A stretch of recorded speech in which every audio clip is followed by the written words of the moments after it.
కలుషితం చేసి ఉండాలి, లేదా జగన్ మీద ఆయనకు వచ్చినటువంటి ద్వేషం కారణంగా ప్రతిదీ ఆ రూట్లో నేరేటివ్గా చూస్తూనే ఉండాలి.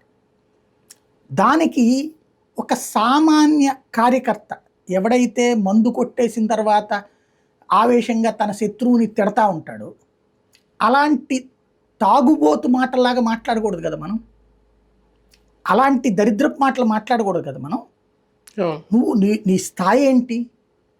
నీ దగ్గరకు వచ్చేటటువంటి వాళ్ళు 14 ఏది 25 లోపు కుర్రోళ్ళు హైయెస్ట్. అవును, వాళ్ళకి నువ్వు ఆదర్శనీయమైనటువంటి నాయకుడు అయితే భవిష్యత్తు వాళ్ళు బాగుపడతారు, నువ్వు బాగుపడతావు.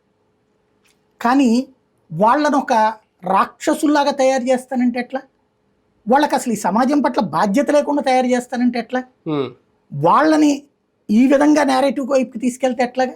ఒక రకంగా రెచ్చగొడుతున్నట్టు. అదే అనేది ఒకప్పుడు బెజవాడ రౌడీయిజం నాశనం చేయడానికి మేము చాలా రోజులు పట్టింది, మాకు కష్టపడాల్సి వచ్చింది, ప్రాణాలు ఫణంగా పెట్టాల్సి వచ్చింది, వెంటపడి నాయకుల మీద స్టోరీలు చేయాల్సి వచ్చింది. దాదాపు 30-40 సంవత్సరాలు బెజవాడని శాసించిన రౌడీయిజానికి 2004 తర్వాత ముగింపు జరిగింది.